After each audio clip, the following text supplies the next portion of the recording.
para guru kita, para masyaikh, para habaib, para ustadz, para tokoh yang hadir pada hari ini, jemaah sekalian yang datang dari seluruh Indonesia berupa perwakilan-perwakilan yang seperti disebut Pak Fadli tadi, menggunakan dananya sendiri untuk datang ke titik ini, menyatakan aspirasinya kepada Presiden Republik Indonesia dan tidak kepada yang lainnya.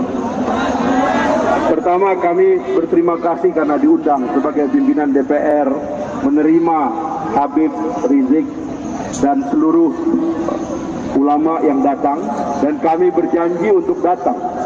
Dan sekarang kami penuhi janji itu. Dari Masjid Istiqlal sholat Jumat sampai di sini, kami memperkirakan seperti kata Pak Amin Rais, inilah parlemen jalanan terbesar dalam sejarah Republik Indonesia. Allahu Akbar.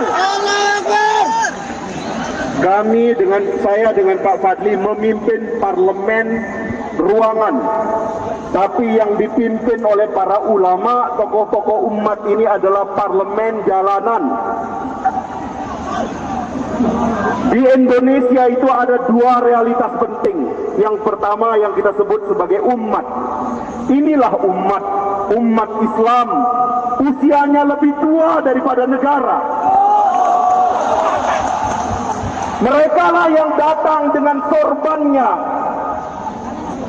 dengan jubahnya, mengusir penjajah dari bumi Indonesia. Lalu tiba-tiba sekarang sorban dan jubahnya mau dihina. Bukankah Pangeran Diponegoro, Tengku Imam Bonjol berjuang membebaskan negara ini dengan jubah? Umatlah yang berjuang mengusir penjajah dengan takbir, seperti yang dilakukan oleh Bung Tomo. Tiba-tiba sekarang takbir mau dikriminalisasi, orang bertakbir mau dianggap teroris. Umat usianya lebih tua daripada negara. Takbir. Dan sekarang umat menguasai ruang parlemen jalanan ini.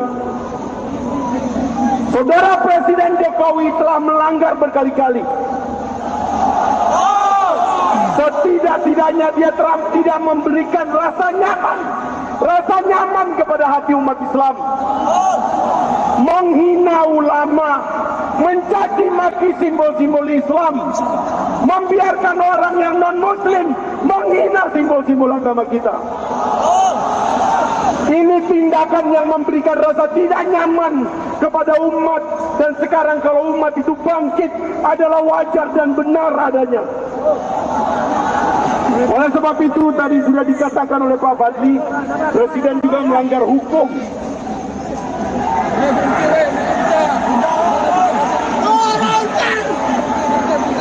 Setiap Presiden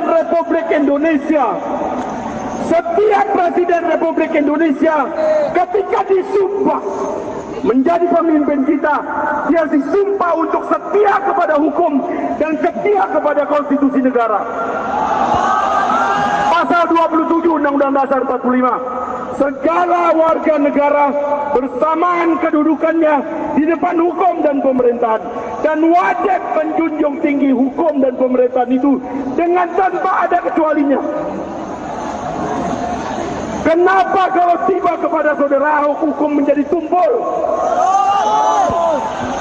Jelas dia menerima uang sebagai gubernur incumbent. Jelas dia membuang aset sumber waras. Ada temuan kerugian negara oleh BPK.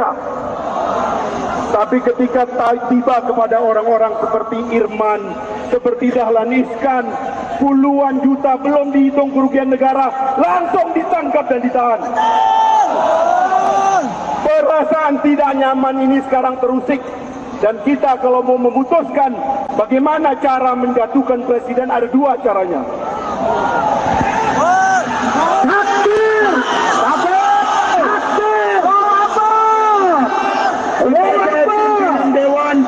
Sebagai pimpinan Dewan, saya akan memberitahu cara yang legal. Ya, ini bukan jalan revolusi. Jangankan untuk menjatuhkan seorang Ahok, menjatuhkan Presiden Jokowi pun sudah ada suratnya.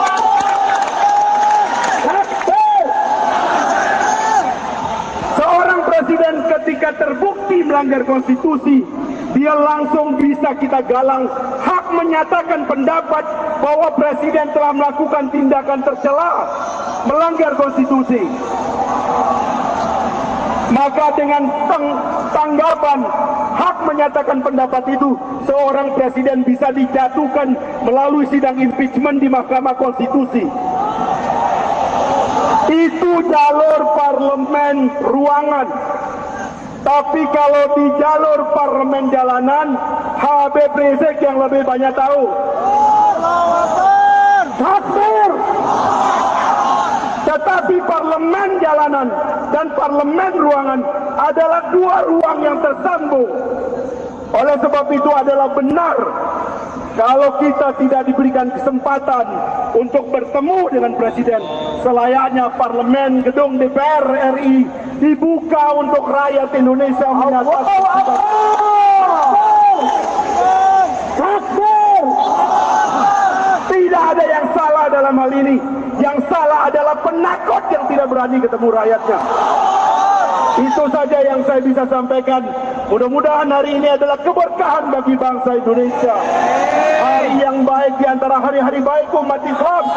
Semoga jayalah bangsa kita, jayalah umat kita, sehingga kita bisa membantu umat-umat kita di tempat lain. Wabillahi taufiq wal hidayah. Assalamualaikum warahmatullahi wabarakatuh.